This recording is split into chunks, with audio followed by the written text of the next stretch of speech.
Cette vidéo se propose d'aborder la question des traités de Westphalie du XVIIe siècle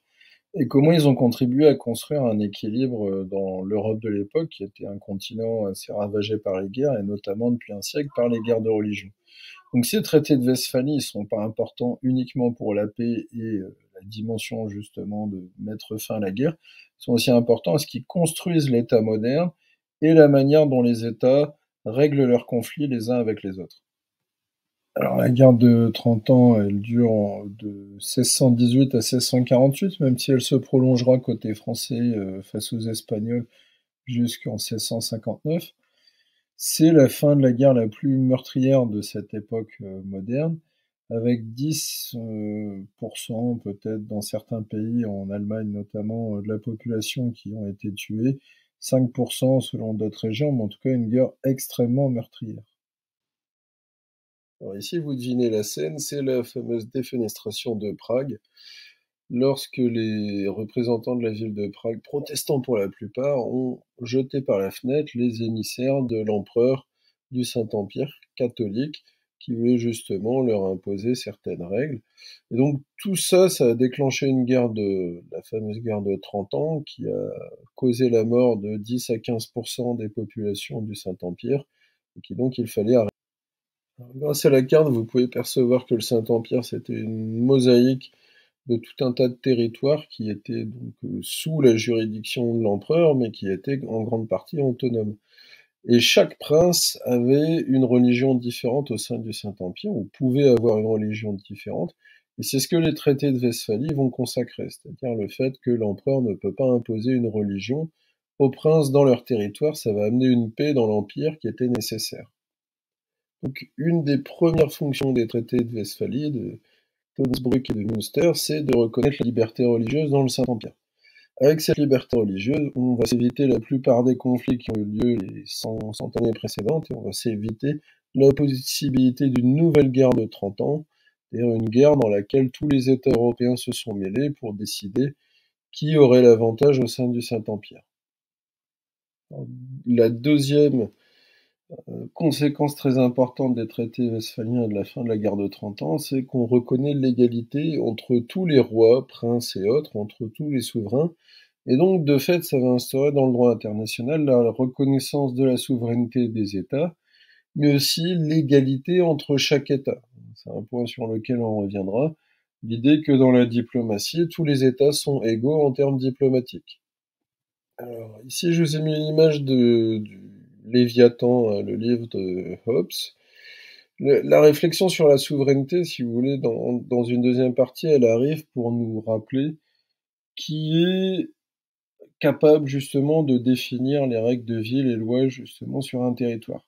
Et la souveraineté, vous savez qu'elle va s'appliquer autant à des rois, à des princes, qu'à des gouvernements on va dire quasi républicains comme aux Provinces-Unies. Alors la naissance de la souveraineté au niveau européen en termes de droit et de diplomatie, ça veut dire que chacun est libre de faire ce qu'il veut à l'intérieur de son royaume ou de sa principauté. Donc l'idée, si vous voulez, pour l'empereur germanique, c'est qu'il perd une grande partie de son pouvoir, vu qu'il n'a plus vraiment de capacité à changer ce qui se passe au sein de tout ça. Donc le roi de France était déjà grandement souverain, mais ça implique que chaque roi, chaque prince est souverain. Alors avec l'idée de souveraineté et de pouvoir qui s'exerce sur un territoire, l'idée de délimiter ce territoire de manière très précise, elle va se renforcer chez la plupart des États monarchiques notamment, et en France, en Espagne par exemple, avec la construction de réseaux de défense, les uns face aux autres, hein, les Espagnols face aux Français, les Français sur la frontière Est, avec les fameuses citadelles que vous connaissez, comme la citadelle de Lille ou celle de Besançon ou d'Arras. Alors l'autre conséquence qui avait été moins anticipée de l'idée de diplomatie et d'égalité entre États, ça va être forcément la naissance des diplomates, des ambassades qui vont se créer dans les capitales auprès des souverains ennemis, entre guillemets, anciens ennemis, et de l'espionnage, hein, c'est-à-dire avec un véritable service d'espionnage qui se développe déjà beaucoup durant cette guerre de 30 ans, et qui va changer la manière des États de traiter entre eux. Ensuite, ces traités, ou l'ordre westphalien, si vous voulez, l'espèce d'équilibre qui va se créer entre les nations, va aussi entraîner une manière de d'encadrer la guerre de manière beaucoup plus forte. Ce qu'on voit parfois dans certains films historiques, c'est-à-dire ces rangées de soldats qui se tirent dessus de manière ordonnée, avec l'artillerie qui tonne et les soldats qui doivent pas bouger, ça se développait beaucoup au XVIIIe siècle et ça va créer une forme de guerre très très codifiée. Alors, j'ai insisté un peu sur cette notion de guerre très codifiée dans la mesure où c'est ça qui va changer en très grande partie avec la Révolution française et les guerres napoléoniennes, c'est qu'on va passer d'armées de métiers de soldats très professionnalisés à des armées de citoyens qui vont être beaucoup moins parfois euh, contrôlés et supervisés par les officiers et qui vont mettre justement un caractère national. Donc le caractère nationaliste de la guerre et l'idéal, si vous voulez, de défense de la patrie et de la nation vont faire que des centaines de milliers d'hommes vont être impliqués dans les conflits révolutionnaires et napoléoniens, et ça va transformer radicalement la manière de faire la guerre, parce qu'elle pourra plus être aussi euh, codifiée, ce qu'on a appelé la guerre en dentelle, si vous voulez, au niveau des historiens, pour expliquer la guerre du XVIIIe siècle. On retenait cette expression de guerre en dentelle.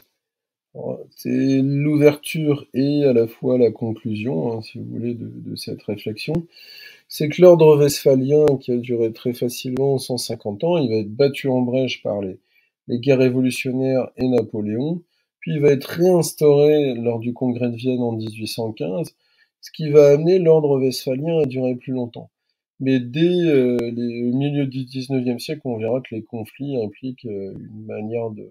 faire la guerre donc une manière de faire la guerre qui change dans la mesure où l'équipement industriel moderne des guerres, notamment l'artillerie, les mitrailleuses, hein, vont totalement empêcher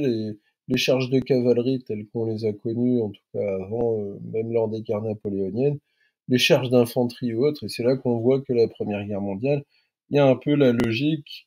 de confrontation entre cette industrialisation de la guerre et les logiques de la guerre ancienne où on va envoyer des soldats à la boucherie.